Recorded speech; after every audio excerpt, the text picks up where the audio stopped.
In this video, we're going to talk about how the Scorched, a team that went from heroes to rivals, and now it's a team that has an uncertain future. Alright, my brothers and my sisters from another mister, this is a comic book review of The Scorched, issue number 23, brought to you by Rated Comics. Let's get to it. So previously in The Scorched, with the Saints defeated, she spawns sides with Gaia and takes on a new team. So the fight is finally over. The battle for now has been won by the Scorched. Monolith, Redeemer, Medieval Spawn, hey, you know, they've won right now. Terminus is dead, Urison has departed, and She-Spawn did some work on Terminus too. And the energy beacon that marked the Earth for destruction and called forth the monstrous planet eaters has faded away, leaving the creatures to withdraw to one of the universe, waiting for the next call, looking aimlessly like, come on boss, we hungry, where we gonna go next? We planet eaters and we ain't got no planets to eat.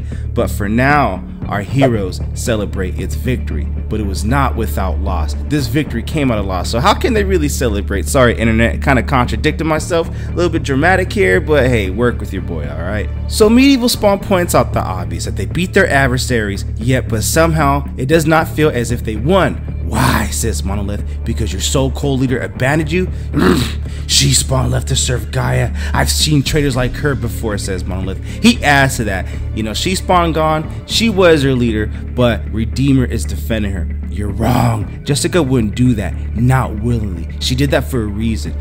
But she did, says Monolith. Next time, I'll pick a leader less human. We needed a true Spawn. And Medieval Spawn's like, I'll watch your tongue, Monolith, because you're the outsider here. You will not impugn her character, and I will cut your tongue from your very throat. And Monolith is like, she was never fit to lead this team. So as they're about to, you know, okay, you want the smoke, you're gonna get the smoke. And Monolith's like, I want that smoke, because, you know, I already preheated that oven, it ain't smoking enough, so I'm creating that smoke. Well, before they go into it, Redeemer steps in between and tells him that's enough. What about you, Redeemer? Monolith is pissed. He wants to know what side he's on. And the Redeemer tells him, I'm on the same side you're on. The side that fights with evil, not with their allies. Then tell me, Monolith says, the Scorched is now leaderless. Who's going to give us orders now? And Redeemer's like, well, Al Simmons said he'll lead us, and I'll wait until he says otherwise. Unlike you, he isn't about to turn his back on She-Spawn so readily. And that's not how we do things here on Earth. We value loyalty. So in a sudden burst of necropassive energy,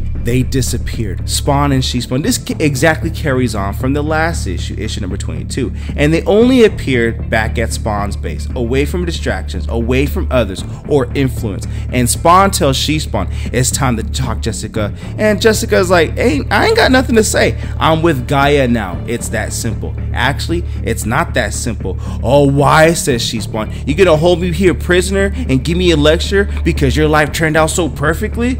This isn't about me, Jessica, says Spawn. I'm trying to help. Help, says Jessica. I didn't ask for your help. I told you. I quit the team. You think you could talk me out of being joined with Gaia? Oh, yes, we could talk.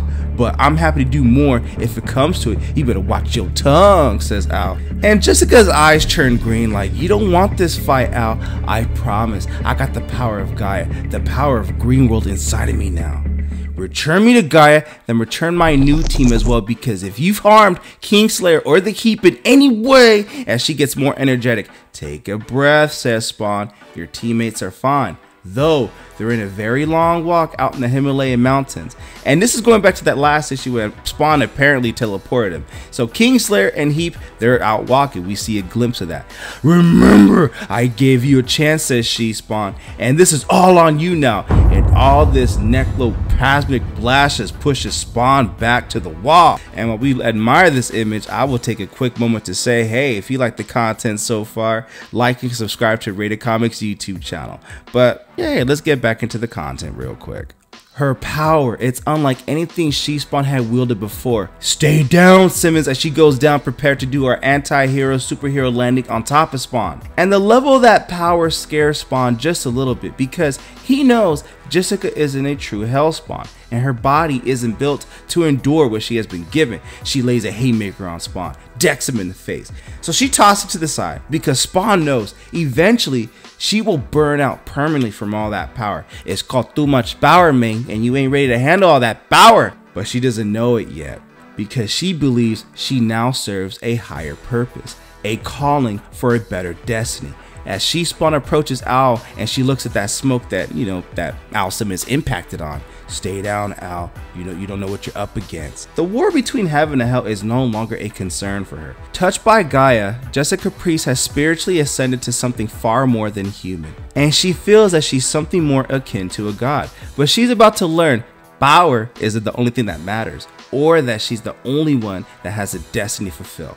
How long do we keep this up, Jessica? Spawn emerges and he walks towards her like, you want the smoke? You about to get the damn smoke. What is this? And Spawn unleashes his chains like, this is my power. And he gets these chains up. Show me you can stop it. He entangles her, and not Jada Pinkett entangle. He entangles her, Spawn kind of style. Those are the last words that Spawn speaks to her. He lets his actions do all the talking. As Jessica uses her power and pushes herself harder and harder to get out of it, Spawn uses his necroplasm to form a shield as she blasts Spawn, forcing her to tap into her newfound power and use all of it. And she does use all of it, hitting Spawn with every reserve of her Gaia given power, pushing herself beyond all conceivable limits until, well, hey, it's done. It's over with now. She came in too quick, like busting to high school.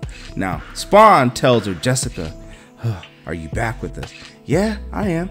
Gaia's out of my head now. She took the powers with her. You did that. You literally burnt Gaia out of your system. So now that Jessica Priest is kind of, okay, I use so much power that maybe she has her own version of post-nut clarity.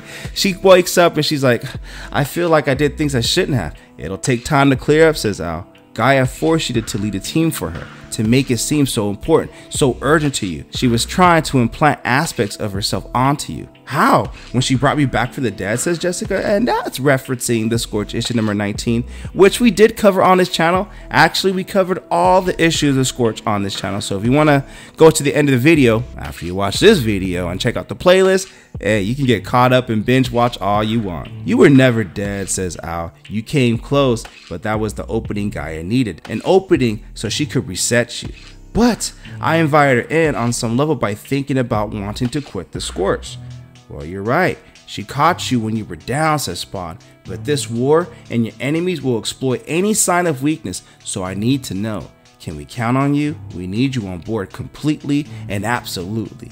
And she's not sure about it. And Spawn's like, well, then you're no good to us. If you want to quit, do it sooner rather than later. And do it of your own free will. Not because someone's in your head or because I'm pressuring you. Do what's right for you. Maybe this will help. So as Spawn uses his necroplasm to transport to Jessica's childhood home of Jessica Priest, a tale of heroism is about to reach its final chapter. Annie, Jessica Priest's daughter, gets a goodnight kiss from Grandma. So soon, all we hear is a soft sounds of peaceful slumber as she leaves the room. And as Spawn and Jessica go into and teleport into Annie's room, Spawn is like, I hate what my life's become, what I've had to give up. And she referenced that in Spawn's universe as to why she had to give up the life of being a mother to her daughter. And she's like, my daughter, I can never see or share her life. I did that years ago before any of this Spawn stuff. Now everything is just so complicated. And Spawn puts it all in perspective for her. It's true. None of us asked for this life, Jessica. All we have left is to make sure no parent or child goes through what we have. And she takes it in and she tells Spawn, and you really need to think about it. Hey, take all the time you need, says Spawn.